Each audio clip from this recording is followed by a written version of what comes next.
Marcel Wiley here with my man, Immaculate Emmanuel. See, I like that. You like that one? I like that one. Yesterday, y'all did avocado Acho. I don't like that as much as Immaculate. That is LeVar. We need to check. That's why I rock with you. That's why you're up here. Oh, don't do that to LeVar. I knew him before you got here. Long story. All right, we're here for 2 hours, speaking of a long story, so let's get it started with Cam Newton and Tom Brady. Boy, I ain't nothing. Who were the talk of the offseason after switching addresses. Cam has settled in very well in New England. He has 5 total touchdowns, just a yard away from the Patriots being undefeated this season. Brady has been non-GOAT-like in Tampa so far. He's thrown as many interceptions as touchdown passes. He was also called out by his new coach, Bruce Arians, after only 1 game. So, Acho, has Cam made the Patriots look smart for letting Tom Brady go? What? Bro, Cam Newton has made the Patriots look Albert Einstein smart. Einstein, like the smartest team, the smartest decision you could ever make. Cam Newton has made the Patriots forget about Tom Brady. Hot take. No. Hot take. Laugh if you will. I will. Think about this. I will. Patriots, Buccaneers. Who has a better receiving core? The Buccaneers. Yeah. Patriots, Buccaneers. Who has a better tight end core? Yeah. The Buccaneers. Patriots, Buccaneers. Who has a better running back room? The Buccaneers. But Patriots, Buccaneers. Who has the better offense? The Patriots. The Buccaneers have the better receivers, the better tight end, the better running backs, and the offensive line, if we're being honest, that's a wash. Yet the Patriots have the better offense, all because of one man, Cameron Newton. Again, the job of the quarterback is to get the ball into his playmaker's hands. But when you are the better and best playmaker, your job is then to keep the ball in your hands. Cam Newton, 15 rush attempts week 1. Yes. That's a career high for Cam Newton. Get it, Cam. Cam Newton, 15 rush attempts in week 1. So he said, you know what? Week 1, my job is to run the ball. Okay, I can do that. But then week 2, his job was to pass the ball. He only passed the ball for his 3rd highest passing yards in his career since 2011, his rookie season. So with the Patriots, they said, okay, Tom Brady, you got to go. You got to go. They didn't really say that, but Tom Brady said, okay, I got to go. And Cam Newton came in here, and not only did he make the Patriots look smart, he made them look genius, and he made them forget about Tom Brady. Because if you're being real and you bump the stats, just look at the eyebrow test, the eyesight test, Marcellus. Okay. I'm you. Tom Brady wouldn't have had the Patriots in that game against the Seahawks. He wouldn't have even had them in that game. So in my first lap, he made the Patriots look Einstein smart. Oh, my God. Woo. Has Cam made the Patriots look smart for letting Brady go? First of all, you already corrected yourself. They didn't let Brady go. They just didn't fight tooth and nail for him to stay. They didn't. You ever been in that situation like, ooh, if she break up with me, I ain't fighting for this relationship. You let it go. So let's just clarify that. Okay. Now, I have to answer this, and this is a tough one, because I'm going to say they don't look smart in this situation. However, I've been at home before and heard my neighbors blasting their music, having a party over there. And as much as my wife is like, why don't you go say something, tell them to turn it down, we're trying to sleep, all these kids gonna wake up. I'm standing there like, I kind of hear that music over there. I ain't mad at them over there.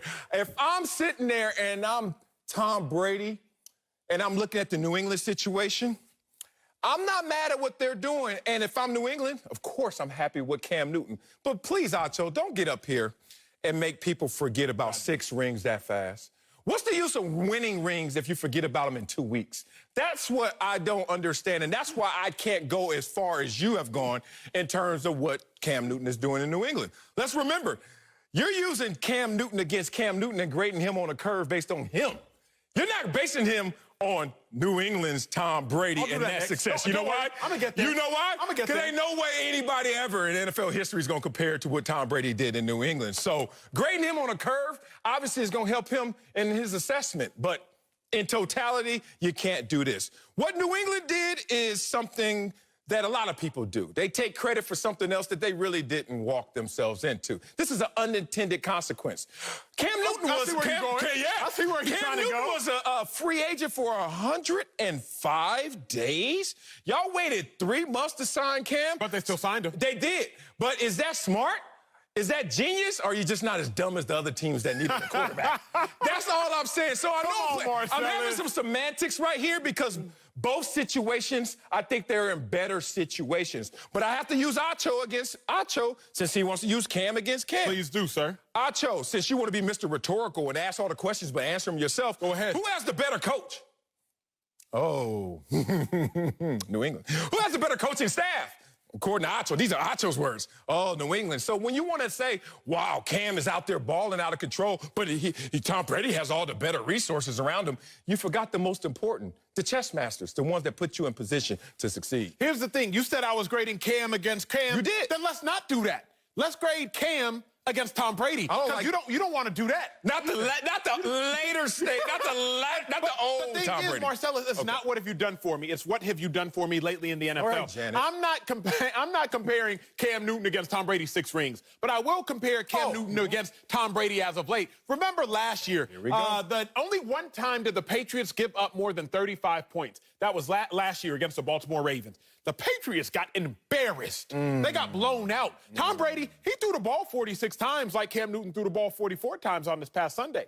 But Tom Brady only had 285 passing yards. Cam Newton gave you 400. Cam Newton also gave you 2 rushing touchdowns. The Patriots got in shootouts before last year. And Tom Brady, he ran out of bullets. Tom Brady didn't have enough to come to the fight. The last time Tom Brady threw for the same amount of yardage or more than the same amount of yardage that Cam threw for that 400 he gave you on Sunday, you got to go back to 2017, Marcellus. You got to go back to week 2 of 2017 in the regular season. That's how far you got to travel to see Tom Brady throw for those 400 yards. So if you want to compare Tom Brady to Cam Newton, old school Tom Brady, i.e. old Tom Brady, then you have to do that. Cam Newton, I'm not grading him on a curve. I'm grading Cam Newton against Tom Brady, recent Tom Brady. And it's not even a question. Like, think about Tom Brady Tom Brady has all these cats and yet is not doing anything with it. But Cam Newton, career high for Julian Edelman, reception yards. Career high for N'Keal Harry, receiving yards. He's out there with the same guys that Tom Brady had, but he's doing more. It's not even an argument. Hold on, big dog. You just said that he's not doing much with all that around him? He's not. What's the 25th record? total offense. What's New England's record? 25th total offense. You just don't like answering questions. 25th total offense. 1-1. What is Tampa Bay's record? 1-1. 25th total offense to the 8th total offense. You said, I don't give a damn what you rank. That's what matters. No, wins and losses matters. Wins and losses. You think you're ranking? Tampa Bay had the number 3 offense in scoring and yards last year. How far did that get? Dallas had the number 1 offense last year. How did that go? Okay, stop that. Here we go. This is what you're doing. And you... What am I doing? What am I doing? You tell me what I'm doing. You're standing on a faulty premise because you're measuring old man versus... young man are still in this right now versus right now. We both follow each other on IG. That's facts. You're on my page way more. I'm on your page. I know that. It's facts. I check my transactions. Here we go. I raced a young man by the name of Marcellus Vernon Wiley Jr. Okay. I've raced him 5 times. I am 1-4. I can't beat this little 5-year-old, right?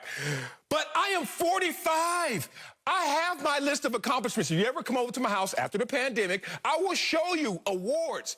I was a national track champion. I actually beat every kid in my age group in the entire country, even the international track award. But here's the thing with Acho. When you come over to my house, you would sit there and be like, but all I know is your son is faster than you because you measure him against me right now. I'm an old man. But don't you ever forget what I got hanging up on that wall. You're the same person, Marcellus, who says, don't talk to me about LeBron James because he's 35. What's that have to do with anything? You playing right now. As soon as you step on the track, it's a fair race. Tom Brady is in the same league that Cam Newton is in. Don't sit here and compare Tom Brady's glory years to Cam's glory years. Compare their right now to right now, because that's what we're playing in right now. I was comparing a body of work. When it comes to an award, it's for a given amount of time. That's why I go there on LeBron. But a body of work, LeBron, I count when he was 19 all the way to today. But let's bring in somebody, speaking of being special when they were young, Reggie Bush, Fox NFL analyst. I think you're still special, Red. I think he was hella special. Reggie, has Cam made the Patriots look smart for letting Brady go, big dog? I think he has, because I think you always have to ask the question with superstar players, with players like Tom Brady, like GOATs. Would you rather be a year early or would you rather be a year late? And so, not that Cam Newton is going to be able to replicate what Tom Brady did with the Patriots. Absolutely not. He's not going to give you 6 rings. But I think what Cam Newton does give the New England Patriots, he's giving them something that they have never had before. So now I feel like they have a football team that they can play against the Baltimore Ravens. They can go into Kansas City and control the time of possession and keep Patrick Mahomes off of the football field. but also at the same time, we're only in week 2, right? So I think everybody has to lower their expectations because everybody is still trying to figure this thing out. But I have to say this, though, Cam Newton does look very good. I was really impressed by the way he played in that game against Seattle. Look, I'm not even going to sit up here and do TV. I have better notes supporting Cam Newton in New England than I do for Tom Brady in Tampa right now. But the problem is, it's only week 2. I don't know why we're even going this hard on this question. But more importantly, if we want to project the road in front of Tampa Bay versus the road in front of New England, I'd rather be in Tampa Bay. We sat up here just yesterday talking about, oh, New Orleans, look out for New Orleans. And then what happened was we saw what New Orleans did in Las Vegas. If you're in the AFC right now, be real. Kansas City, Baltimore are sitting there saying, come on, we're waiting for you. And that's what New England has to face no matter how well they play. If you're in the NFC, who are you scared of? Green Bay, that was a 13-3 paper champion last year, even though they look better this year. Are you scared of them? San Francisco, they all beat up. New Orleans, we saw them last night. So if you're Tampa Bay gelling together with Tom Brady on the throne, you got to feel good about your chances on top of Tom Brady. In week 2, already stabilized this situation without his best wide receiver and Chris Godwin. So the sky's the limit, and the landscape looks better if you're in the NFC. Hey, Reg, bring my dog Reggie back on camera. Hey, Reggie, you know someone losing an argument when they say, I don't even know why we doing this topic. You ain't lying. I don't even like talking about this. Well, none of this. I don't even like talking about this, no way. Doing the ET up here. Marcellus, I'm not going to sit here and argue your point because you know your point is completely ridiculous. A little bit. I'm just going to tell you what actually makes sense and what is actually logical here. Cam Newton is leading the Patriots offense to a top 8 offense, a top 10 offense in the National Football League. They're sitting at number 8 right now. Remember, all it comes down to is this. What is Cam Newton doing with the pieces he has? We said the Patriots probably have a bottom 5 talent pool when you look at their running backs, when you look at their receiving core, when you look at their tight ends. Marcellus, you probably can't even name the Patriots tight end right now. The Buccaneers have 3 tight ends better than the Patriots tight end. The Buccaneers have 2 receivers better than the Patriots receiver. The Buccaneers have Leonard Fournette as a backup running back. Well, he looked like a backup week 2. Well, he's listed on the depth chart as a backup. Not in the Meanwhile, over in New England, Cam Newton has the Patriots actually looking like contenders. The Seahawks are inarguably a top 2 team in the NFC. Yeah. Right now, the Patriots went to Seattle and took them down to the wire. We're 1 yard away from beating arguably the best team in the NFC. They look like a Super Bowl contender right now. That's how well they're playing. So, Marcellus, you can't sit here and try to even debate this conversation. Yes, laugh, because that's all you can do right now. No, I can talk. I'm just not going to interrupt. I'm not going to do what you do, Acho, which is interrupt. I'm going to actually laugh and just, be some little background music while you make these bad points. Now it's my turn to talk. Here's a funny thing. Where Reggie at? I need Reggie in here. I need a legit baller. You better than both of us combined. Here we go, Reggie. Whenever you hear somebody say they got a top 8 offense, you know what they saying? That team is 8th. Ain't nobody ever said top 8 and then you number 1.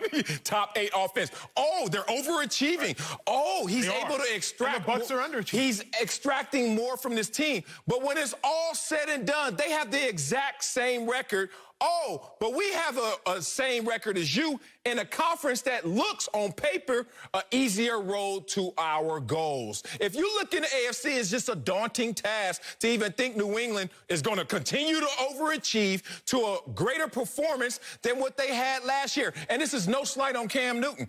This is just to say whatever they're doing right there is nice. It could be special. But there are 2 teams at least that we know that are formidable and will be special at the end that have something to say about this. Well, at the end of the day, you also still got to wait to see because Tampa Bay has a pretty tough schedule as well. They still got to see Atlanta Falcons twice. They still got to see New Orleans again. You got to see the Kansas City Chiefs. Atlanta. Can Atlanta put up points or not? Can they put up points? Yeah, and they can give them up just like they can put them up. They can give them up. Hey, you're right, but they can put them up. So all I know is, those division games are some of the hardest games that you have to play. The teams that you see twice in one season, those are some of the hardest teams that you got to play. Yeah, because both of y'all know that. That's fair. None of you can deny that. You know that. We got you, Reggie.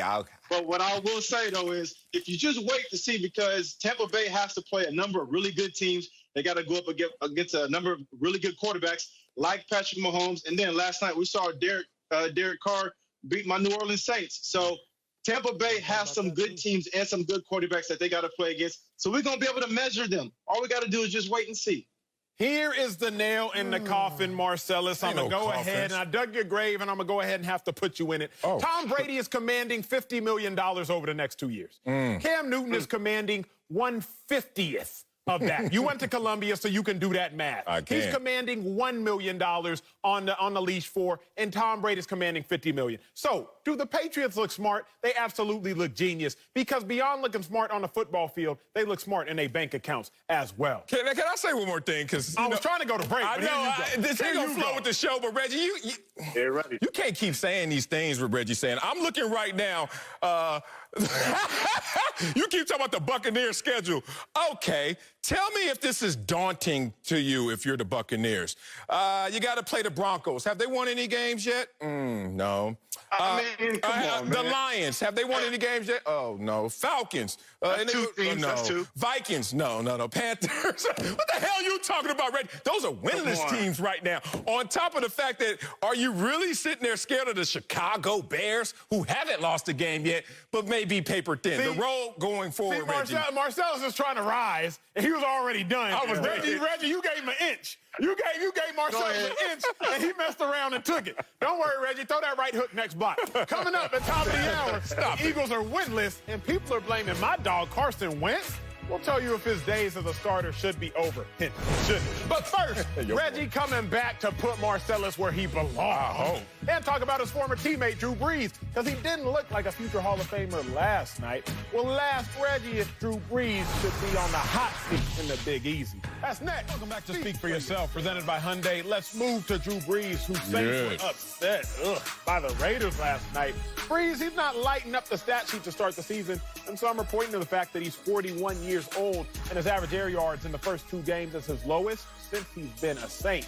But Brees said, quote, "My job is to execute the offense. My job's not to have the most air yards." Former Saints great Reggie Bush is back with us, but Marcellus, I got to start with you. Is Drew Brees on that hot seat? Hell no, he ain't on the hot seat. But it's interesting to watch that guy in the middle box, the all-time great Reggie Bush, not wear a Saints jersey today. I wonder why. That is rather peculiar. That is really interesting. That is rather peculiar. He wanted to go with the Sean John, button-up instead of the normal. It's in the cleaners. It's in the cleaners. It's in the cleaners. Oh, okay. Just wanted America to notice that Reggie, when they winning, he shows up. So he's a front runner. That's what you're saying. So Reggie Bush is a front runner, is what you're saying. You know that. That's why Pete Carroll left him. All right, here we go. Here's the thing. Y'all gonna put Drew Brees on the hot seat in week 2, the future Hall of Famer, and what the ammunition is. Air yards. Y'all some nerds. I hear Acho in the read air yards. I can't even check my timeline and search Drew Brees without air yards popping up. What the hell air yards got to do with Drew Brees? So let me break down air yards for y'all. 4.82 air yards, lowest by any quarterback since 2009, and Brett Favre. Ooh, yuck, everyone is saying, except in 2009 with Brett Favre, that team went 12-4 and went to the NFC Championship game. Based on the recent success or lack thereof of the Saints in the playoffs, maybe that will be a positive. Air yards right now. Everyone's saying he's not throwing the ball down the field. Yuck to Drew Brees. Even though in the last 2 years, he hasn't been throwing the ball down the field. But now everyone wants to say the sky is falling. Let me tell you what Drew Brees is sandwiched between 2 guys in the fewest attempts of air yards going over 10-plus yards. Jimmy Garoppolo, who's hurt right now but hasn't lost a game, and Derek Carr, who's also undefeated. So let's get this air yard conversation out the door. Let's talk about what's really happening in New Orleans. No Alvin Kamara in week 1, basically based on his production, based on his level. Week 2, he showed up. Week 1, just a couple of touchdowns, but not the yards from scrimmage that we're used to. How about no Emmanuel Sanders in week 1 or week 2? So far, he has not hit the ground running. And then in week 2, we don't even see his best receiver in Michael Thomas. And now everyone's going to say it's about Drew Brees and the air yards. It's not about that. It's about continuity. You can't just have the same coaching staff if you don't have your personnel out there and they're dependable week in, week out. That's the only issue in New Orleans right now. Marcellus, first off, I have to tell America about the contradiction that this man is about to speak, saying it's only been 2 weeks. How can he be on the hot seat? Because we're going to talk about Carson Wentz coming up later, and you about to throw Carson Wentz in a scorching bed of fire. But that's neither here nor there. That's just a lie that I had to let America in on. Now, the issue that Drew Brees actually has isn't that these players are disappearing, because they were on the field. Kamara had 17 touches week 1. He was on the field. Emmanuel Sanders, he was on the field. The problem at hand, why Drew Brees, in theory, is coming up on a hot seat very soon, is you got a backup quarterback in Taysom Hill who you're committed to $16 million for. Now, I don't know why, but Sean Payton earlier on in the offseason said, I think Taysom sees himself as a starting quarterback in this league. And we do too. Uh-oh, Sean Payton.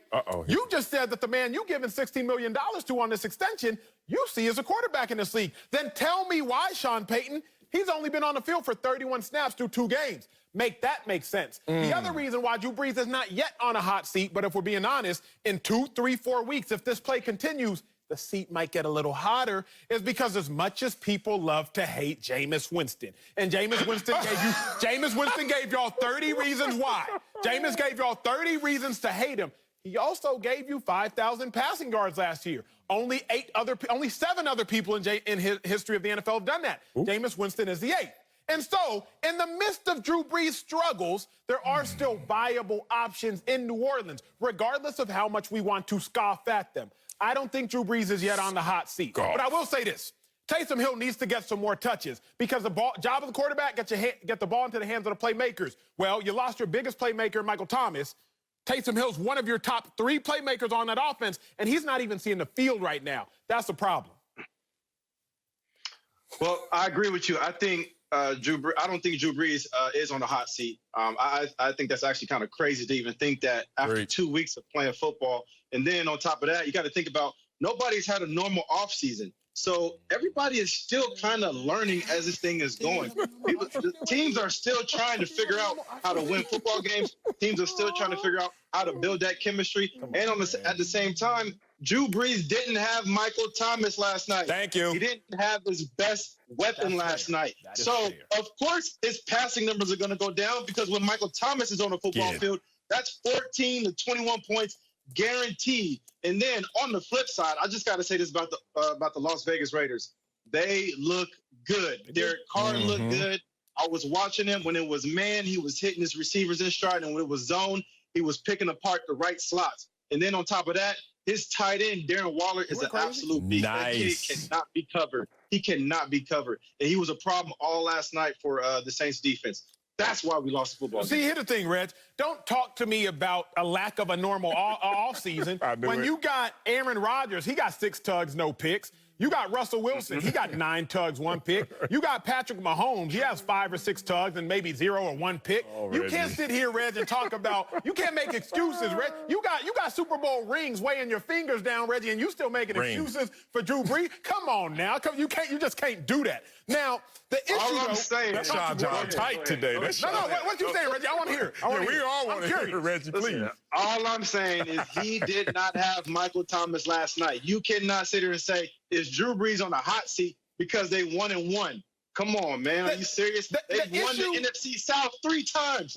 In a row. The issue isn't Drew Brees being on a hot seat right now. I do think right now putting Brees on a hot seat is ludicrous. But here's what I'm reminded of, Reggie, 2015. Remember when Peyton Manning literally limped into the Super Bowl? And everybody was wondering, is Peyton Manning going to hold this Broncos roster back? I view this as a similar situation. The Saints defense, legit. I like Cameron Jordan. Malcolm Jenkins didn't play a great game yesterday, but I love him. I love Janoris Jenkins, Jackrabbit. I love Lattimore. The defense is stout. The question is Drew Brees actually going to be the person that holds this team back? And actually, while this was rhetorical, I really want to answer, Reggie. So is Drew Brees going to be the piece that holds this Saints team back? Damn.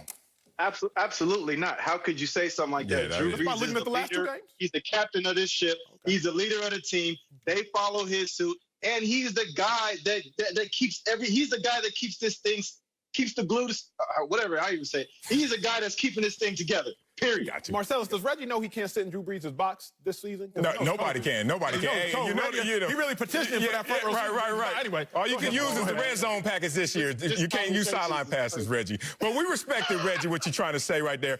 Look, he's not on the hot seat. Let's just be real.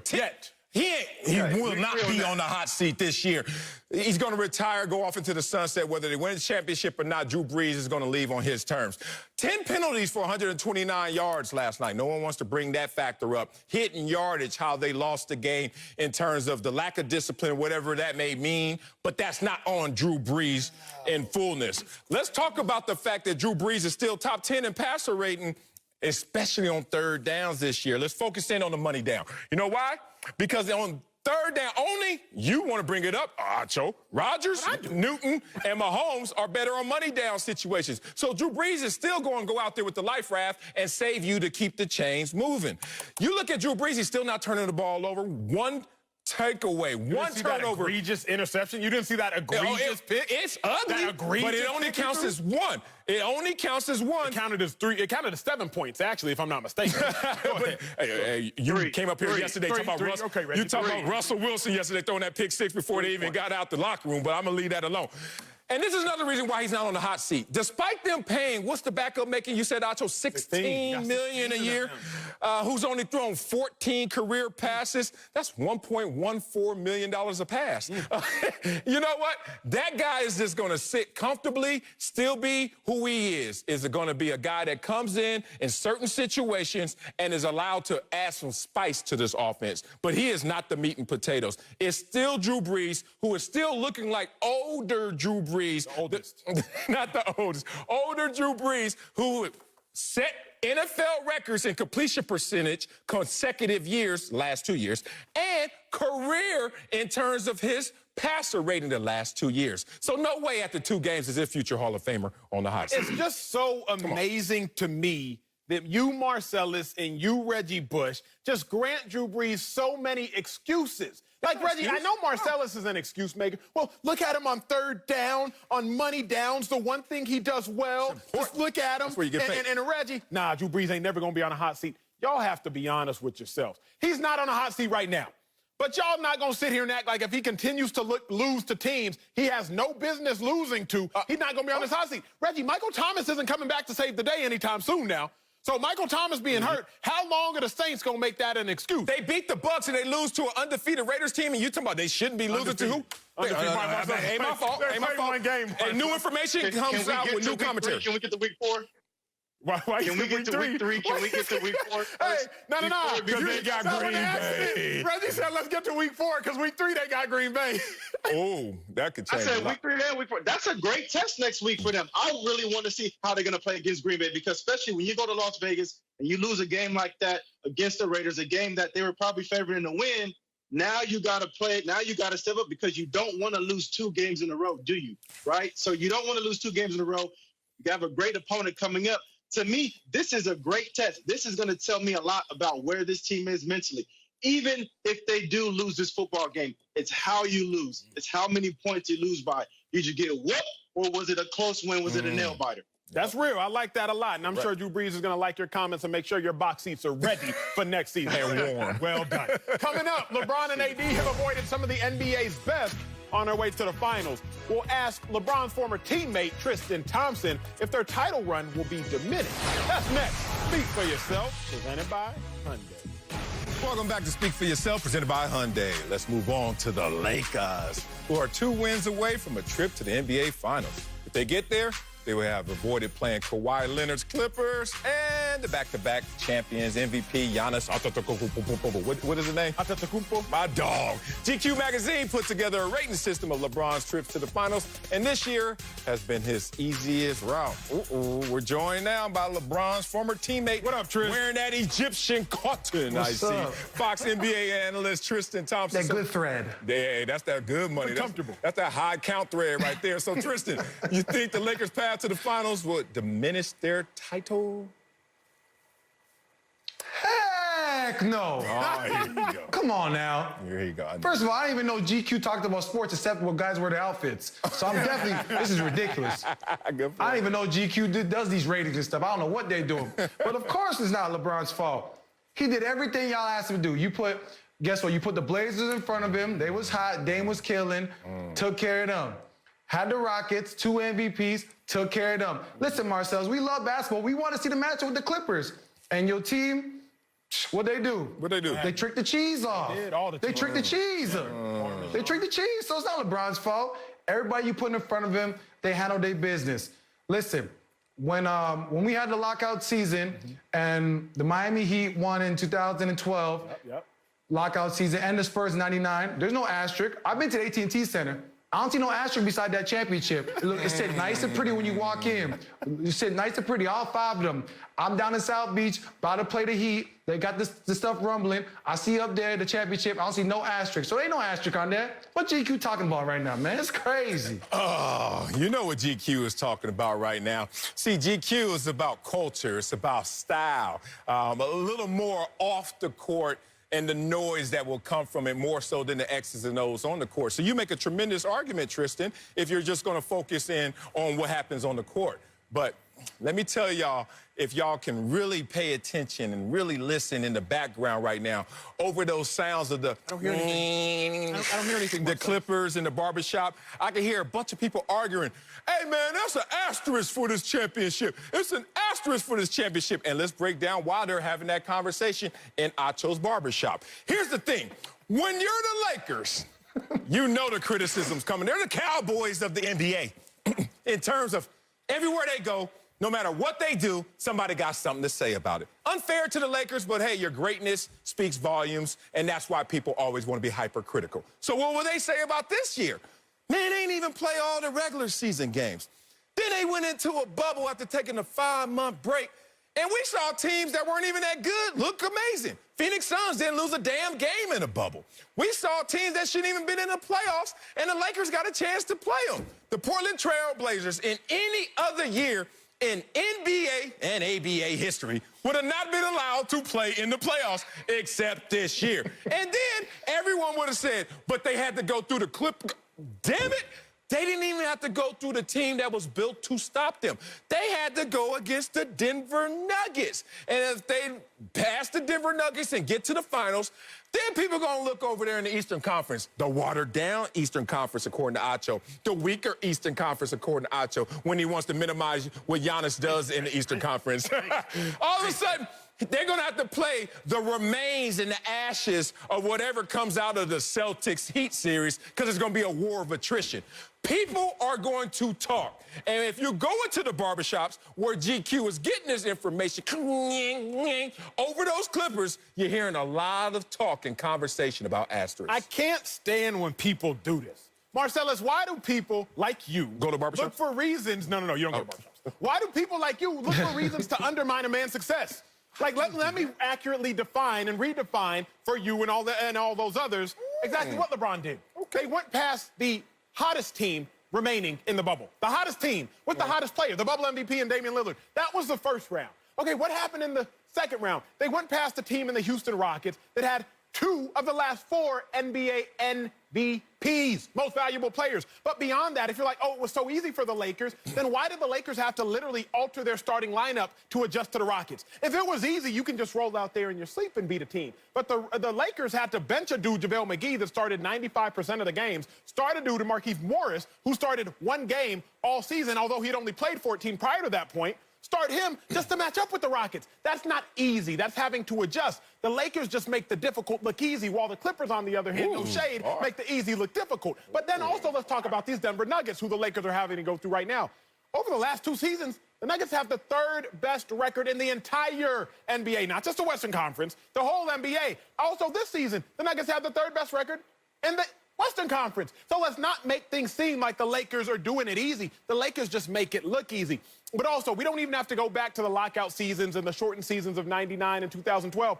Let's just talk about 17, when the Warriors won the chip. Nobody talked about how easy the Warriors had it, but in all honesty, Warriors first round, they play a rebuilding Spurs team without Tim Duncan. Spurs are trying to find their way. They got LaMarcus Aldridge as their one. Then you play the Pelicans, but the Pelicans don't have Boogie Cousins. That's in the semis. Then in the conference finals, you play the Rockets. The same Rockets team that they dismantled for this new age Rockets team that LeBron James built. And lastly, Marcellus, the Warriors beat the worst LeBron James team, no shade, Tristan, the worst LeBron James team since 2010. That is an easy path. But we don't talk about easy paths when it's other players, but when it's LeBron, people like Marcellus just gotta nitpick. You just got to nitpick. Sad. Gotta nitpick. And it's like, Marcellus, you the Clippers guy. Man, they play with their food. I had a dog. I got rid of him because too much responsibility. When I bring my dog food, he eat his food. Clippers, you brought y'all food. Y'all didn't eat it. What you want us to do about that? LeBron, you put something in his face, he eat it. He hungry. He hungry. You can't blame him for that. No, we're not saying. Come on now. First of all, only in salons they say asterisks. In barbershops, they definitely not say asterisks, okay? They ain't nobody know how to spell that in the barbershop. Listen here. Keep it a buck. Hey. Y'all, look, in Buffalo, I used to have a lot of teammates that hunted, like really hunted, like showed up to practice with deer on their cars. I was like, you ain't gonna go home first? No, we good. And what I learned is it was the sport of hunting that they loved the most. They didn't want the deer to just run up to the gun and just fall down. They didn't want it to just say, oh, this is so easy. They actually like the activity in the sport. Whatever the competition of that is, whatever traps you have to set, how the level of difficulty mattered in terms of how they felt about their game. That's all I want to say about this situation. It seems like LeBron is going to get criticized, not necessarily by me. I'm just a storyteller. I'm telling you the story that's going to be told. Read a better book, Oh, you want another story? Read a better book. Okay, here's the thing. Since Acho wants to go there talking about, oh, the Denver Nuggets, and they had the best records the last 2 years, number 3. You know the Milwaukee Bucks had a better record than them the last 2 years. How did that get them? The point is records don't matter in terms of trying to say how difficult a team is. We ain't seen Milwaukee, and we won't see Milwaukee this year. Here's the thing about the Denver Nuggets y'all better respect. We don't even know if this series is over just yet. I do. Last 2 years, the Denver Nuggets have been in 4 playoff series and come from behind to either win or at least take the lead in those same series, including 2 this year where they were down 3-1. We know the Lakers are the favorites, but be real, this would be 1-1 if Anthony Davis doesn't save the day in the clutch three-pointer, but he did. But the point of this is, Acho tries to make it seem like, hey, they don't play with their food. If the and they're out there playing the different Nuggets turn on and activate in moments like this when their back's against the wall. So I don't even know if this is going to be a conversation we need to have because who knows? The Denver Nuggets may pop up and have something to say about these Lakers. Marcellus, did you just give me a last 4-year stat? Let me give you a last 17. I said last 4 playoff series. See how you don't even live. I said 4 series. Last year and this year. Let me give you a 17-year stat. LeBron James is 22-0 when he's up 2-0 in a series. The series is done. Finito. Finished. It's over, sir. But that's for another block. The block right now is simply this. Marcellus, if you are a storyteller, please tell better stories. Okay, here we go. Here's a story about LeBron James when he went back to Cleveland to play with. He looked at Andrew Wiggins and said, nah, don't want him. Give me Kevin Love instead. And you know why he did that? Because he was trying to beat the San Antonio Spurs in his mind. Construct a game plan and a roster to beat them. And what came out of nowhere was some fixed ankles. Steph Curry and the Golden State Warriors. There is a situation right here at play where LeBron James is looking at his forecast and it's like, oh, we got this. We are built to do something and we're going to do it special. And someone comes and upsets whatever that forecast looks like. It could come out the East, but I would be, hey, don't be surprised if the Denver Nuggets don't pop up like they have the last 4 playoff series and say surprise. First of all, nobody watches a Brady Bunch in the barbershop. Stop this. We watch Good Times in Martin, okay? So don't be singing them songs that ain't nobody be watching. And the Jefferson. You need to stop your asterisks, Brady Bunch theme song. See, you be going to first choice haircutters. That's why you're bald. See, you should have came to the barbershop with us. You'd have kept this good. Come on now. So get me up out of here, man. Coming up, I got a song for Good Times, too. Russell Wilson and Aaron Rodgers have both been playing like MVPs, but we'll tell you which one has been more impressive so far. That's next. Speak for Yourself, presented by Hyundai. Welcome back to Speak for Yourself, presented by Hyundai. Let's talk about 2 of the top quarterbacks in the game. That's Russell Wilson and Aaron Rodgers. Now, look, Wilson has been cooking like crazy for the Seahawks. He's only the second quarterback ever with 9 touchdown passes and an 80-plus completion percentage in a 2-game span. While Rodgers is also off to a fast start in Green Bay with 6 TD passes of his own and 0 interceptions. LeVar, it's good to have you with us, my friend, but Marcellus, you up first. Who has had a more impressive start this season, Russell Wilson's or that bad man Aaron Rodgers? Oh, this kept me up all night. Did it? Yeah, because I need to say something good about Russell Wilson because I'm starting to realize that I can't go up to the Pacific Northwest in Seattle because they think I hate Russell Wilson. I love Russell Wilson. Y'all just give me impossible questions and another one like this one where I can't pick Russell Wilson. I have to go with Aaron Rodgers. Let's break this one down. Why will Aaron Rodgers be the MVP this year? Because of his impressive start. That's where I'm going. I'm taking it all the way. One, when Aaron Rodgers has a perfect game, it doesn't end in a goal line stand and a 1-yard almost defeat against the Patriots. Oh, when Aaron Rodgers goes out there and plays well, you know what happens. Back-to-back games with 40-plus points. That's what's happened this year with Aaron Rodgers. And the last 2 times we've seen Aaron Rodgers in that situation, wow. Let's go back to 2008, 2011, 2014. Aaron Rodgers back-to-back 40-plus games. What did he win in those years? MVP. This is a story that is going to be told because of Aaron Rodgers overcoming manipulation, internal manipulation. Everyone's talking about let Russ cook, let Russ cook. That sounds good, but that's a Disney story. We're in the Real Housewives era where we need friction and chaos and overcoming adversity and odds. And that's why we've been seeing Aaron Rodgers wearing headphones in space this entire offseason talking about, yeah, we were 1 game away from winning, getting in the Super Bowl, and then they didn't even go out there and draft what I needed. Yet still I'm coming out there and playing like vintage Aaron Rodgers, overcoming all odds, including friendly fire from my own organization and coaching staff. So if there's a tie, because Russell Wilson is going to ball Seattle, and Aaron Rodgers is going to ball this year. When there's a tie, we know that drama wins when it comes to story. Aaron Rodgers is having a more impressive start and will win the MVP this year. I'm so perplexed because LeVar, here I was thinking this was a sports show. I didn't realize Marcellus was coming up here to tell stories around a campfire. Like, here I was thinking we was debating sports and football. And Marcellus is up here like it's story time. Marcellus, I ain't your kid. I don't need you to read me no more stories, We ain't your cat. Hey, we grown men up here. We grown men, You ain't my daddy. So let me give you some grown men information. This is a very tough question. And Russell Wilson, like Aaron Rodgers, they both been balling. Aaron Rodgers, 6 TDs, no picks. Oh, my God. How can you be better? By being Russell Wilson. That's how. Russell Wilson is not only Russell Wilson's not only doing it better, he's doing it against better competition. Aaron Rodgers is beating the people that he is playing. You can't knock who he's playing. But the fact of the matter is, who is he playing? He played the Detroit Lions. That's a coach his seat's not even hot. His coach is already fired. They just haven't told the world yet. I know. The world will find out eventually. So that's beating a Lions team that they're not very good. But also, who are you doing it with? And how is it being done? What do I mean by that? It's not just winning, but who you're winning with. Keep in mind, Marcellus, Aaron Rodgers has the NFL's leading rusher right now, and by a long shot. Aaron Jones has 234 yards on the ground. There's only one more player with over 200 yards on the ground through these 2 games. So when you're playing against the Packers, you don't know how they're going to kill you. They can kill you with the run. They can kill you with the pass.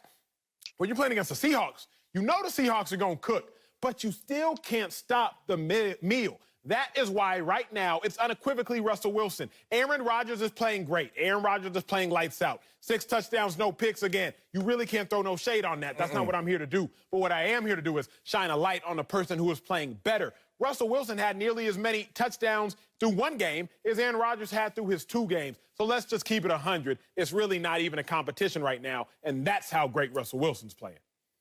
Yeah, I'll piggyback off of that, Acho. I hate to do that to you, Marcellus, but it is the level of competition as to why I would say more impressive right now. As they move towards the latter part of the season, I don't know, that may change, but looking at who's more impressive right now, that game on a national platform and everybody's watching, and it was a duel between 2 quarterbacks and Russell Wilson and Cam Newton, and Russell Wilson came out on top.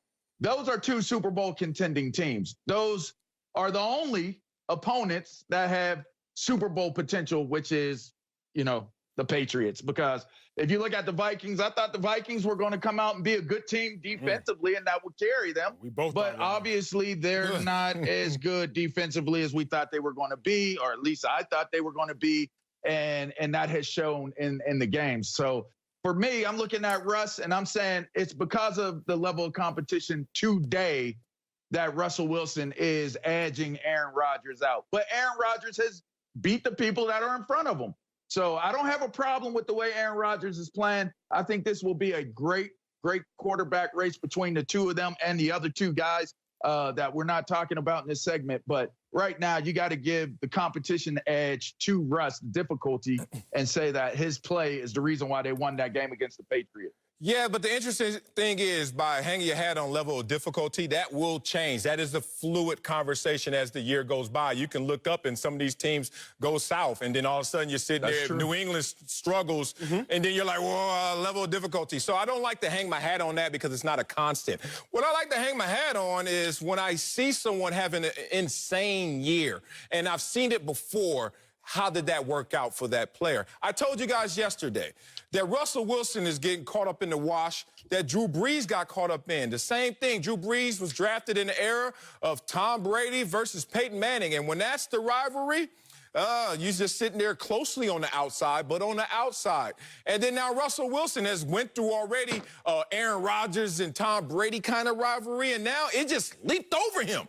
It's Patrick Mahomes and Lamar Jackson, and Russell Wilson's like, nah, look at my numbers. And I'm like, yeah, look at your numbers. They're Drew Brees 2.0. I saw numerous articles saying that today when I said that yesterday to this tune. 2009, Drew Brees in his 9th season, same as Russell Wilson this year. Interesting. Led the league in passing touchdowns, passer rating, and completion percentage. Even won a Super Bowl, but did not win the MVP. We're having an MVP-type conversation right now because we're talking about those two guys head-to-head, who's playing better. As you said, when you were talking last week, watching this game, prime time, only game on, LeVar, the first time we saw Russell Wilson go out there, what'd he do? Ooh. He threw a pick. Threw a pick six. Now, I hate to do this and really get into the minutia like this and start splitting hairs, but that's what's going to happen. Russell Wilson, in all his greatness in his first 8 years, has never even received the MVP vote. I'm just trying to tell you how this is going to go. If Aaron Rodgers is anywhere in the world of Russell Wilson by the stats, by the story, he's going to win the MVP. What are the combined, tell him, Acho, what are the combined wins of the two teams that Aaron Rodgers has beasted on? It sounds like it's a big goose egg. It's a big goose. That's a hard one. And here's my thing, Marcellus. If we're going to look at the numbers, let's look at them adequately and let's look at them appropriately. Okay. Only 4 times in NFL history have quarterbacks thrown 9 passing touchdowns or more to start the season. You had Patrick Mahomes 2018. He won the MVP. He did that. You have Peyton Manning 2013. He won the MVP. Then, like you said, Drew Brees 2009. He won the Super Bowl. Now, if we are going to split hairs, which I will have a better odds at doing because I actually have hair, if we are going to split hairs up here on this set, Marcellus, then you have to say, either way, it's a win for Russ. Think about it. I mean, if Russ wins the Super Bowl, he would have won the Super Bowl by putting the team on his back. That's a win. If Russ wins an NFL MVP and doesn't win the Super Bowl, that is a win. If we are talking about the minutia, which that's the level we have to play in right now through these 2 games, it's still going to be Russell Wilson as a favorite right now because of what he is doing with this team and the quality of opponents he's doing it against. And while the NFL isn't college, style points do matter when you're winning MVPs. You saw that with Lamar Jackson last year. Style points matter. Russell Wilson's doing it in style. You know what makes it a really cool conversation is that both of these guys have their own unique chips on their shoulders, right? Like boulder size. Yeah. I don't really know why Russ feels so slighted. Maybe it's because of the MVP deal and the conversation of him not getting votes and not being an MVP at this point in his career. But we 100% know why Aaron Rodgers is upset because they brought his heir apparent in and thought that maybe this was the end and we were going to allow the world to see it play out in that fashion. So it's a cool conversation because both of them are playing with a whole bunch of attitude. They moving around. We watched the highlights as we've talked during the segment, They are both playing with so much poise and so much excitement. It's great for the game of sport, for football, because you're seeing two guys compete at such a high level. I just would like to see Aaron Rodgers do it against a better team before I can say, okay, those lack of weapons that you didn't go out and get me in the draft after we had a one-game shy of the Super Bowl. I'd like to see him do it against some better talent before I'm going to say that these guys can actually carry the load with Aaron Rodgers as the season progresses. So you want to see it done against better talent. Better be careful what you ask for. You just might get it. Remember last year, Russell Wilson started off hot. You're talking about using the numbers. 22 touchdowns, only 1 interception. After 9 games, MVP frontrunner. And 9 touchdowns and 4 interceptions in his last 7 games, including that's why we play the games. Head-to-head matchup against Lamar Jackson, and we know the Ravens won that one. No head-to-head matchup. I can only look at right now, Marcellus. Okay, I can only look at right now. I give you that. If you come over to my crib, trust me, we look into the future, baby. We already know what you don't invite me. You never invite me. Coming up, it's been anything but brotherly love for Carson Wentz in Philly. We'll tell you if it's time for the Eagles to bench Wentz next. Speak for yourself. Presented by Hyundai. I'm about to smile on this. Who would like a do-over on the 2020 season? The Eagles are 0-2 for the first time since 2015, and fingers are pointing at Wentz, who leads the league with 5 giveaways. Former Eagle Brian Westbrook, beast, said the Eagles will have a chance to turn things around if Wentz can, quote, be Patrick Mahomes-like. Doug Peterson was asked about his quarterback struggles. Listen to this. In Carson's 5th year in the league and 5th year working with you, why are you seeing his production and his performance regress? Progress? Regress. Oh, regress. Yeah. Oh, I'm sorry. It cut out there a second. It's a good question. For us, it's a matter of continuing to work, I think as coaches and players, we continue to strive to get better every single day. I just don't want Carson to feel like he has to make all the plays every single time. I can't take a pause that long on live TV. But Acho, is it time for the Eagles to bench Carson Wentz? It's not at all, man. And that would be absolutely ludicrous, Marcellus. Really? Carson Wentz deserves more of a benefit of the doubt.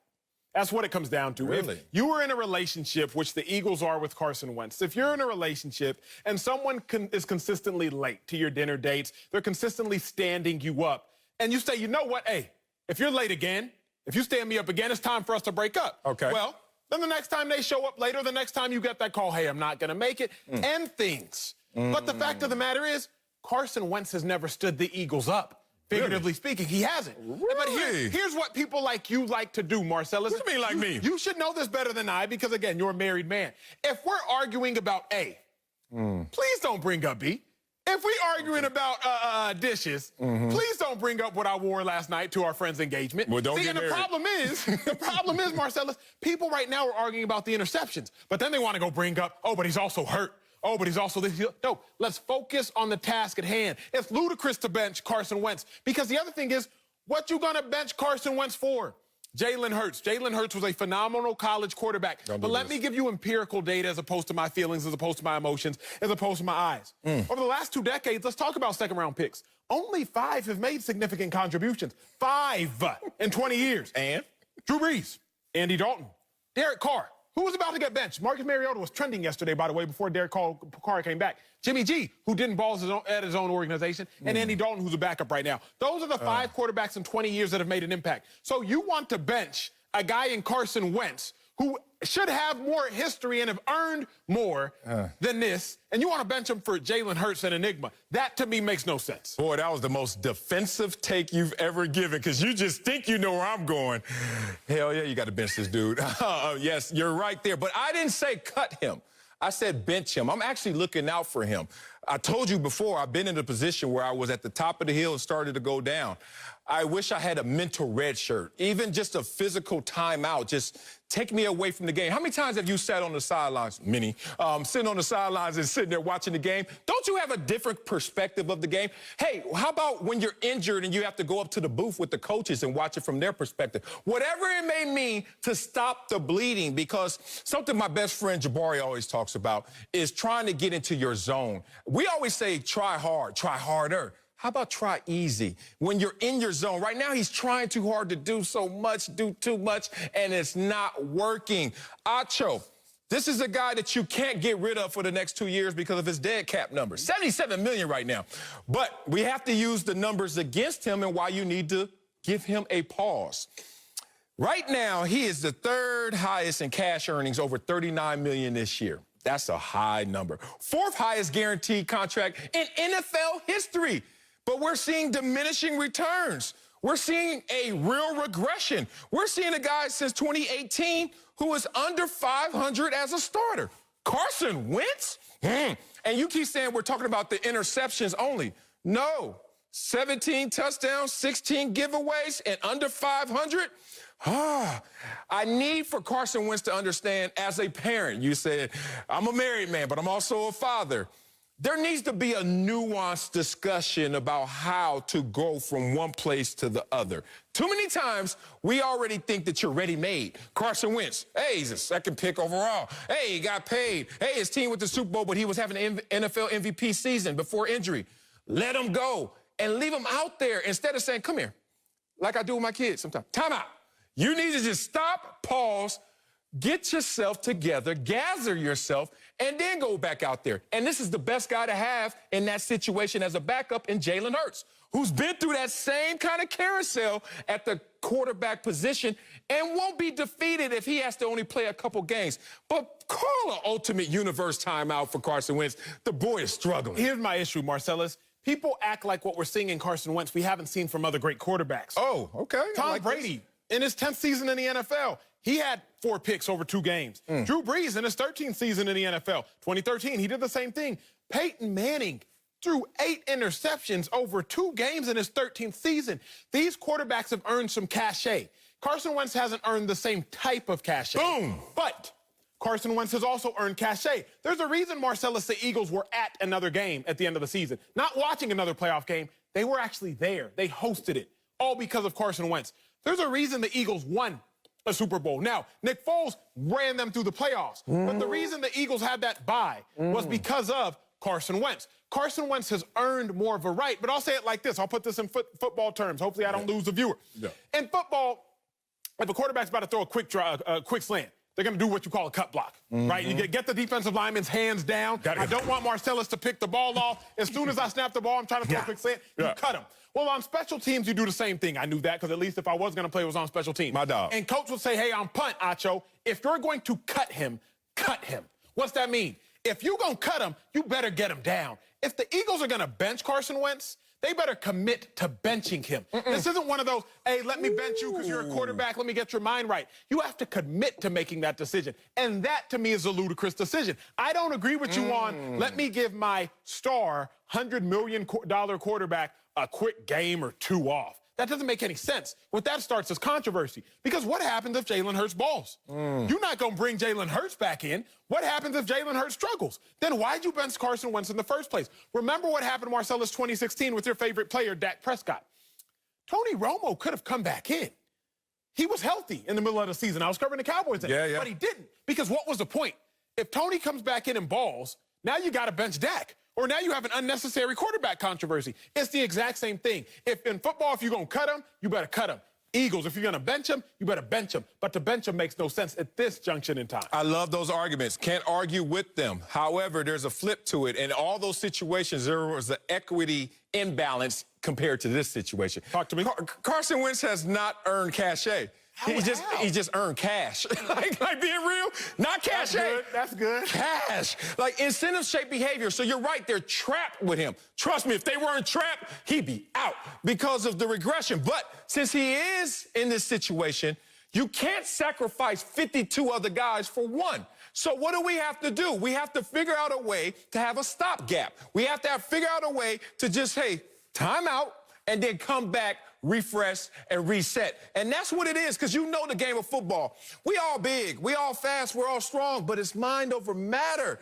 If you can't figure this out, if your processor is clogged for whatever reason, and you are not out there discerning the proper information to make the right plays, you know what happens? Things like this, we give you a ton of money, you start to fall off the cliff. I did it myself, and all of a sudden, we don't know where to go. are you really going to call 2 games a regression? That, I think, is the issue just told you since 2018 he's under 500. That ain't 2 games, brother. 2017, he was 9-7, took the team to the playoffs. Unless you know that even worse. He ended the season 10-0, touchdown interceptions. Yeah, and that's a great thing. But guess what? When we pay you this amount of money, I've been the highest paid on the franchise. And a slight decrease is exaggerated because we like, yo, you getting money so that you can cure all ills, not be the greatest ill that we're dealing with. Come on, Carson Wentz.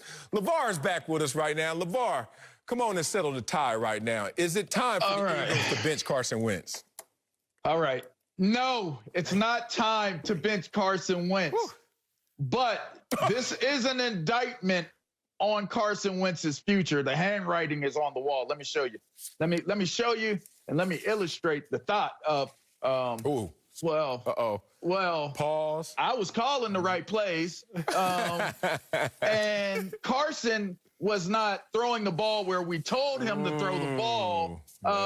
You know what? We worked Jalen Hurts into the game, but Jalen isn't ready to start yet. You know, Carson doesn't run. He's not very mobile, and I'm just sitting there thinking to myself, but Jalen will run the ball, and he can get away from pressure, and, well, you know what? This makes me think about this time. You know, they did this in Pittsburgh with Cordell Stewart. They called him Slash and Flubby Brister. Bubby Brister. I'm sorry. I'm a Pittsburgh Steelers fan. I'm still upset that they lost to Dallas in the Super Bowl that year. Sorry, Bubby. I respect you. But here's the thing. Well, it was Neil O'Donnell, as a matter of fact, not Bubby. And here's the thing. They were both stank. But here's the thing, right? We get it. They worked Slash in to get him reps. You know why? Because they knew he was going to be the eventual guy to take over that starting job as the starting quarterback. And I think that's what we saw a touch of on Sunday. And I really went over this game and I looked at it and I studied what the Eagles were doing. And let me tell you something. The running attack was there with Boobie back in the lineup, you know, with Miles Sanders running the ball. But what you have not seen the Eagles able to overcome is the pass coverage to break the passing coverage ratio by Mr. Wentz running the ball. Okay, so what's happening is they're sitting back in their zones, their combo covering, their man covering, and they're confusing Carson Wentz because they are saying, beat us with your arm. Beat us with your arm.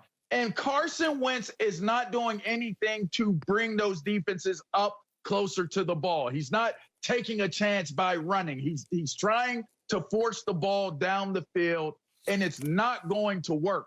So the book on Carson is out. So if Wentz is going to stay in and right the ship, he doesn't have to necessarily be Patrick Mahomes, but he has to understand when them defenses are 5 to 10, 15 yards off the ball on you, you got to take what they give you, bro. Take that 5 yards and slide. Don't be afraid. It's the pros. They paid you your money. Get your yardage, slide, get out of bounds. But as of right now, you don't bench them because of this, and this reason only, because Jalen isn't ready yet. Don't ruin Jalen trying to salvage the season when Carson Wentz is your money man and your franchise guy for now. Let him earn his money and see how that turns out. Sorry, Yana, I must disagree with you guys, and I'm going to go to my favorite quarterback ever in Peyton Manning, who has equity, who had equity, and in 2015 realized that he also had a guy on the roster that they were looking at as well in the name of Brock Osweiler. Y'all remember that year, 2015? What had happened? They benched Peyton Manning. He was old. That's I don't give a damn why it happens. Oh, here you go. What happened that year? What happened that year to that team? Because he was old, and people were like, I don't know about this. And they end up winning the Super Bowl by going back and forth in that situation. I don't know what's going to happen in the NFC least, as Acho calls it. But you can't be the Philadelphia Eagles and let a prime opportunity like this right now in a division where all you have to do is win it. You're in the playoffs, get hot for 2 or 3 games, and who knows what happens. Like I said, bench them. Don't cut them, and probably put them back 2, 3 games. But the universe is saying it, is screaming it, is yelling it. Get his brother a timeout. Coming up, the Texans gave Deshaun Watson a whole lot of money, but doesn't have the wins to show for it. We'll tell you if Houston overpaid for their star quarterback. Next, speak for yourself.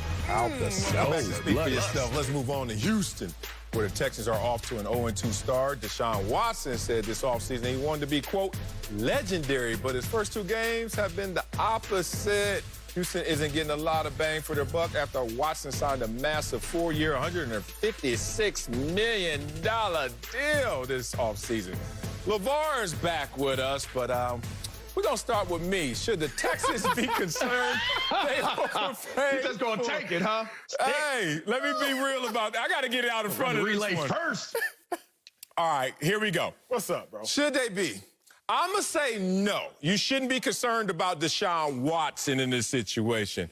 But there are a bunch of qualifiers that are attached to my no. The first thing is, I'm glad that Deshaun got his dough and he won't go down with the ship, which is the Houston Texans. Because in the NFL and in all sports, it basically goes that way. They try to assess your individual value based on the collective value. And that's unfair to Deshaun Watson because he sticks out like a sore thumb in terms of his greatness in comparison to what he sees on this team. However, he is the best house in the neighborhood. Let's just be real about it. Nothing else in that neighborhood on this team is having the same value as him. But Deshaun Watson also reminds me of the Kobe contract that everyone talks about in the latter years of Kobe, rest in peace. But this is a young Kobe contract where it's a little more of entertainment value, a little more of a draw when they made this deal, a little more of, hey, we got something to build around, something as a centerpiece to our universe when we talk about Deshaun Watson. But how dare anyone try to assess his value based on what they are seeing on this roster? That's all on Bill O'Brien right there. That is also on the bad luck of the draw to have to play the Kansas City Chiefs and Baltimore Ravens in week 1 and week 2. So Deshaun Watson, I'm glad you got your dough and you stay protected in your bubble because what's surrounding you is not the prettiest of sights. The Texans, Marcellus, I think they absolutely should be concerned that they overpaid for Deshaun Watson. But it actually doesn't have much to do with Deshaun Watson. Let me get to this point. I didn't make the money that these 2 cohorts I'm still dealing with on this that made, and Marcellus or LeVar. But I stumbled into a little bit of money one time, and I bought myself a Bentley. And I bought myself a Bentley, and what Bentley owners had told me, they said his thing, Acho, he said, buying the Bentley is the easy part. Maintaining it is the hard part. See, because when you got a Bentley, you got to valet the Bentley. When you got a Bentley, you got to buy the Supreme gas. When you got a Bentley, you better have your insurance. When you got a Bentley, every time you take it in, it's going to hit you for 4 or 5 Which one stacks. did you do that with? And so the issue at hand is the Texans got the Bentley. They got Deshaun Watson. The problem is the upkeep. Because you got the Bentley and Deshaun Watson, but your offensive line still porous. You got the Bentley and Deshaun Watson, but you don't have the receivers. Still an issue. So the problem was that the Texans, they shouldn't have got the Bentley if they couldn't maintain the upkeep. Because the same thing that will happen to the car will happen to Deshaun Watson. It will be run into the ground. And so the Texans need to be very cognizant of the fact of, okay, congratulations, we got Deshaun, but now what are you going to do with it? It ain't a problem. It ain't a problem. Shouts out to Shannon and Prime. Yo, good luck on the job, Prime. Hey, Deshaun is fine. There should be no concerns about Deshaun Watson. When you watch the games and you break down the film on this Texans team, it's bad decision-making on play calls. It's bad decision-making on personnel. You now realize why DeAndre Hopkins is so revered and so respected. Look at what he's doing in Arizona, people. Could y'all imagine a coach thinking so highly of himself in San Francisco that he would get rid of one Jerry Rice going into his 8th year? What do you think Joe Montana is going to say? What are you doing? What are you doing? You leaving me with this to throw the ball with a big contract. So what you're basically saying to me is, I don't have targets, but you gave me this big contract. So if I don't get the ball to these guys and we don't win games, then it's all on me because of my big contract. You know, let's go back to that Bentley reference. There's the everyday Bentley, and then there's the Sunday Bentley. You're talking about the Sunday Bentley, Acho, because you only had one Bentley, right? But some of us had the everyday Bentley, all right? And I said some had, right? Because I've since got rid of that. You know, I got a whole bunch of kids now. I had to downsize. But I had a Bentley that I drove every day. And let me tell you something about the mentality of Bentley that you drive every day versus the one. The one you drive on Sunday, that's the valet one. That's the one at 25 that they made. Nobody else can get that. The one that you drive on every day, it's like it's a convertible. It looks nice, this, that, moves well. Well, so I'm sitting there thinking to myself, okay, Bill O'Brien is that everyday Bentley. That it's nice, it has looked good, it has performed well, it's giving you what you wanted. But it ain't quite that Sunday Bentley like Deshaun Watson. He has devalued what Deshaun Watson can represent. Correct. And that's the concern that you have to have is he's made some poor decisions personnel-wise that is impacting the season so far, not only for Deshaun Watson, but for that team. Here's the other thing. Remember the block we just talked about in Carson Wentz? Yeah. Got a big payday, has a losing record. Everything statistically makes you question, should Wentz have ever been paid? Is Wentz actually that good? And sure, in part it's because of Wentz, but it's also because of schematics. If you watched the game last week about how the Rams made Goff look really good, and before the Rams had a coach to make Goff look really good, Goff looked really bad. If Deshaun Watson is not careful with these Texans, he will start to look bad. The game of football, regardless of what we think, you need your dogs to ride with you. Just like Patrick Mahomes has his. Just like Aaron Rodgers now at least has Devontae Adams, one of the best. You got to have your dogs with you. Regardless of how good you are, if you don't have your Robins, if you don't have the rest of that team around you, you're just not going to be that good. Deshaun Watson, we already know he's extremely and uber talented. We saw it in college. We saw it his rookie year before he tore his ACL.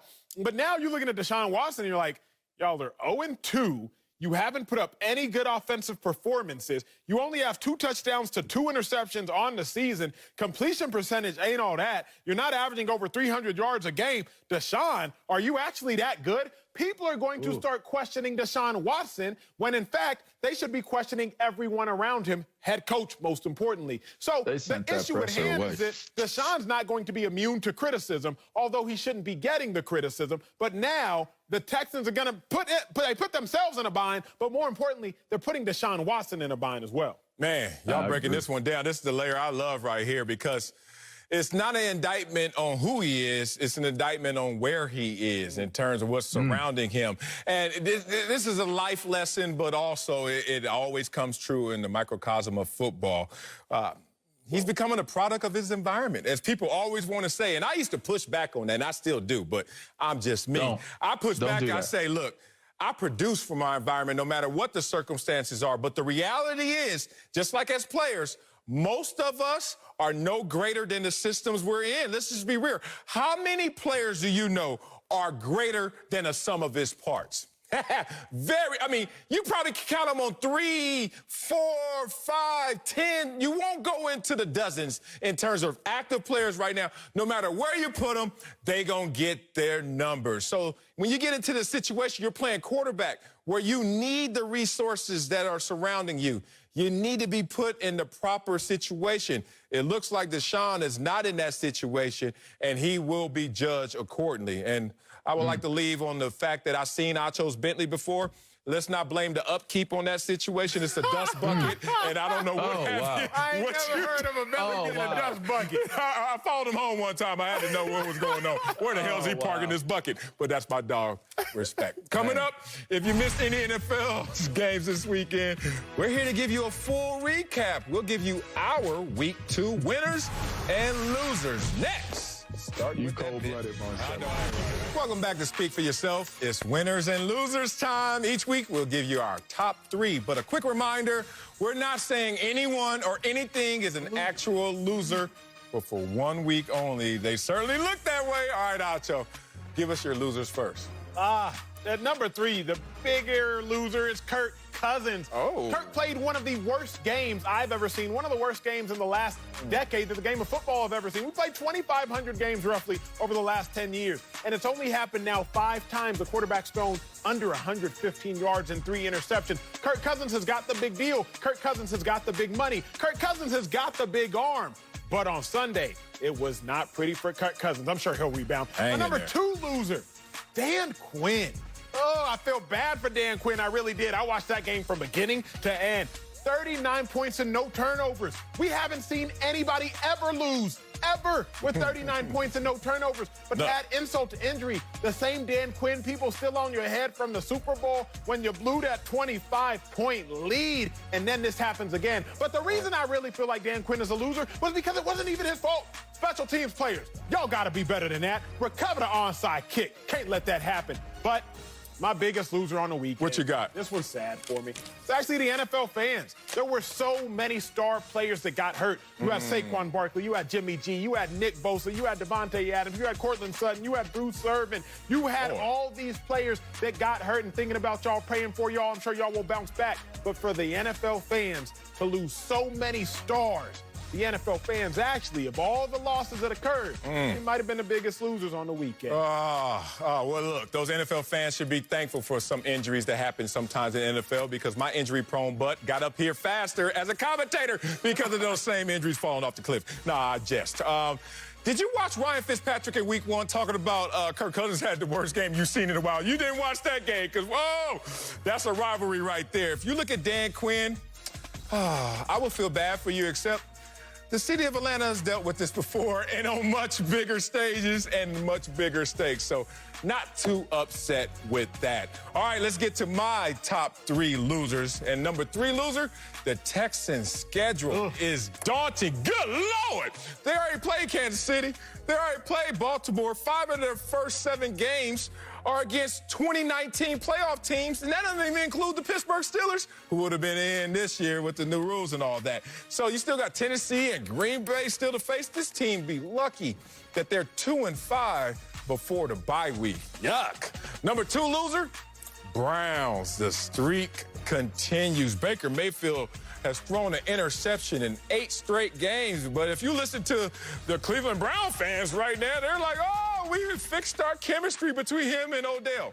Odell has an eye roll for y'all right now, giving him, 77 receiving yards? That's top 43 for Odell Beckham. So still a lot of issues and woes out there in Cleveland. But my number 1 loser, San Francisco, lost a lot to get the win. That is tough, man. You lose Bosa, you lose Thomas, you lose your guys, Jimmy Garoppolo. You lose your guys in the sake of trying to get a win. We'll see how they recover, what this MASH unit looks like going forward, but they lost a ton in a win. The game of football can be unlucky. It was not very fortunate for the 49ers. I'm sure they will bounce back, but this is not looking promising. And you're right.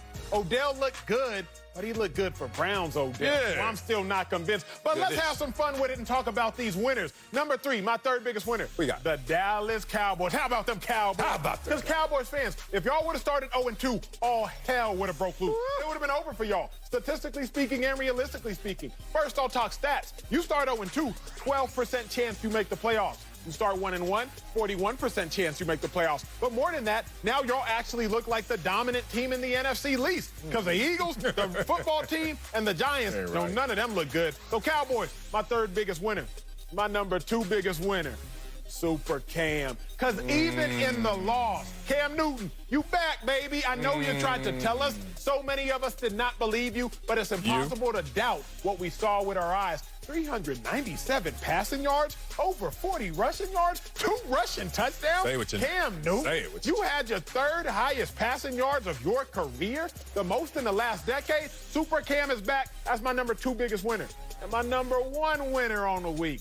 Shout out to you, Mitch Trubisky, because people were trying to put a period where a comma was. People are trying to end your career before your career ever really gets rolling, Mitch. The Bears didn't pick up your 5th-year option. That's disrespectful. Meanwhile, you got 5 touchdowns, 2 interceptions on the season. Now, I know what people are saying. You ain't played nobody. You played the Lions. You played the Giants. You can only play the teams on your schedule, Mitch. So keep silencing the doubters, because the road is going to get a little easier going forward. You got the Falcons. You got the Colts. You can win those games. But then it might get a lot harder. But for right now, Mitch, you're the biggest winner. I like that about Mr. Trubisky right there. Would you say no period? Don't put a period. Put a comma there? Where a comma should be. He better be lucky they ain't hit the delete button on this book, boy. They were about to get him out of there. And I can see it right now. Breaking news when free agency starts next year with Cam Newton. 4 years, $674 million because Super Cam is back. But let me get to my 3 winners. Number 3 winner, Justin Herbert. Surprise! You're starting. I know Coach walked up to you in pregame warm-up and was like, hey, what you doing in about 10 minutes? He's like, huh? He's like, yeah, you starting. This just in. Just in. You all in, big dog. Number 2 winner, Josh Allen. I am all in on Josh Allen. And I don't understand why the world isn't 3rd in quarterback rating right now. Josh Allen may be the 2nd best running quarterback behind Lamar Jackson. Really? Don't let the paint job fool y'all. Y'all out there not seeing this boy coming. He is next level. But number 1, the winner is the Bucs. Wonder Twin powers activate. We got Tom Brady, who's never been 0-2 in his entire 21-year career.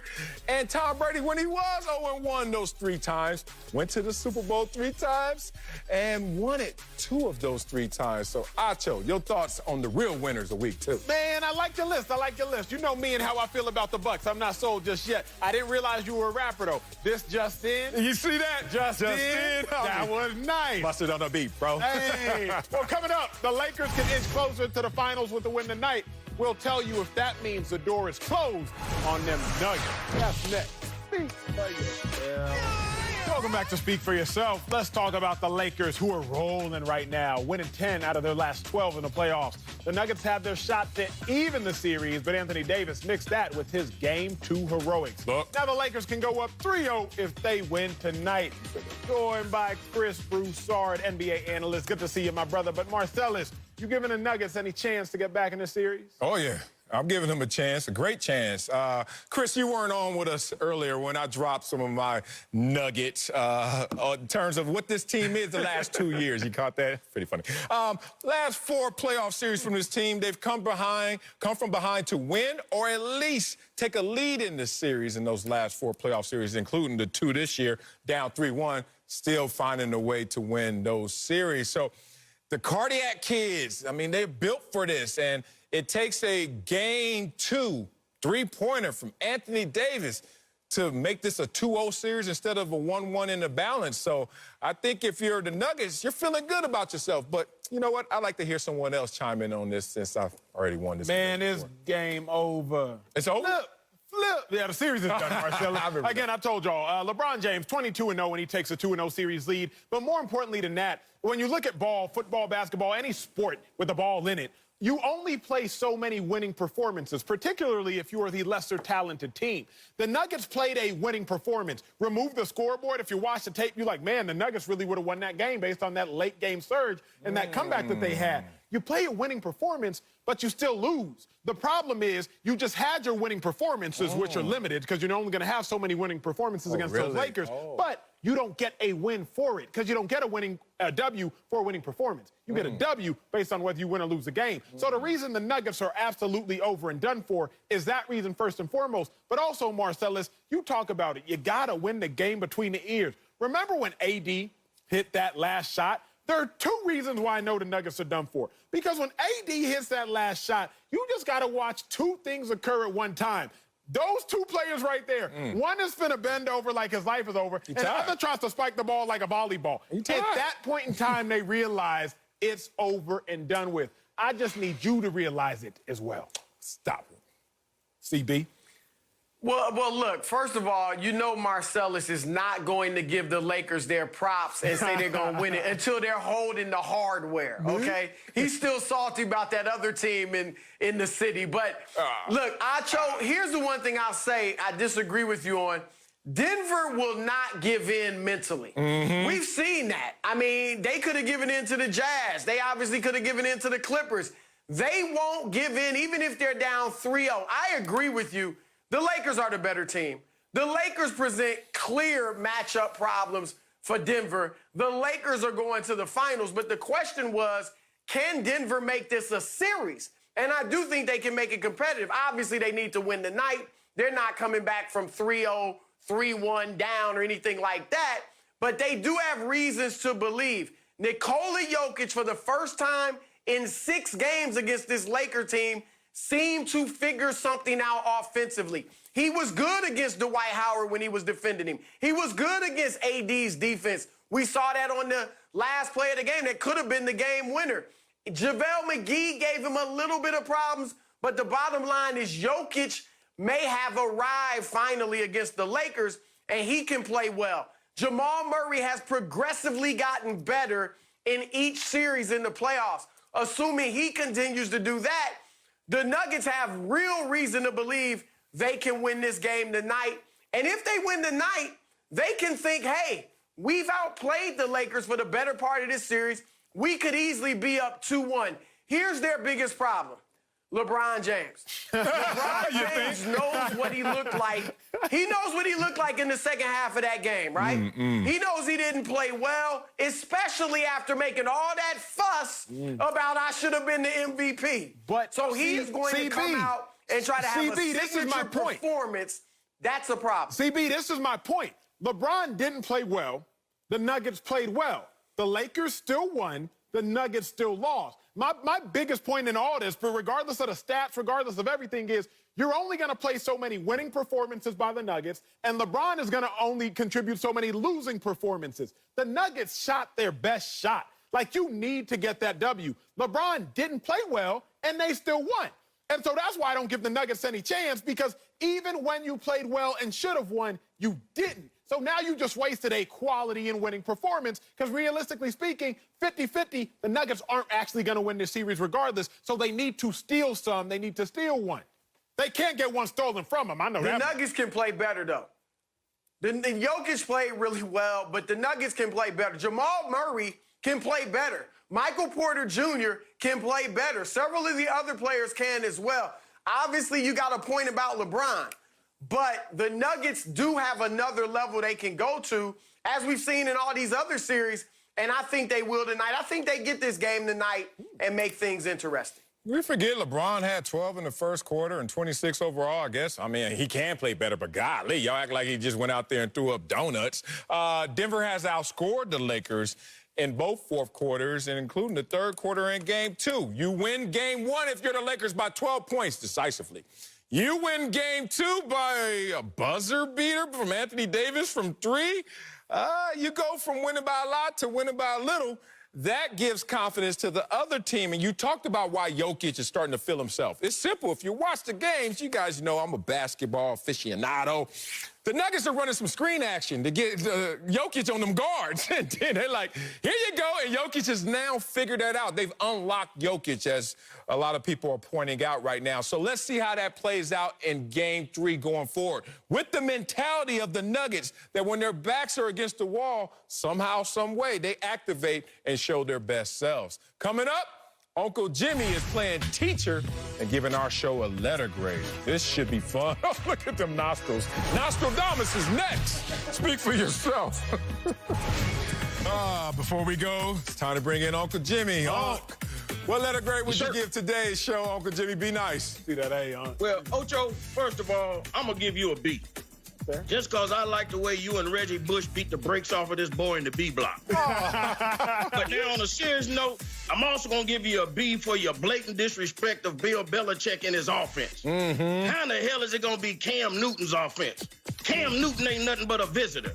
Bill Belichick is the architect of that. That's real. I'm also going to have to, at this point, I'm going to have to, Wiley, let me ask you a question. What, sir? I thought you said that you didn't like NFL players who bragged on themselves. I thought you said that you had players had to let their body of work speak for themselves. Okay, depends on who they are. Is that why I looked your NFL career up and I couldn't find no highlights? Wiley, you got to stop living in the past, man. You keep on talking about how fast you was and all of the little kids you was bigger than. Wiley, you was 6 years old and 6 feet tall. It wasn't fair. It wasn't fair for the other kids. The parents was mad as hell. Quit bragging about this. Hey, that was me. But, hey, I was before you two, so you can't see all my greatness, but that is me right there. All right.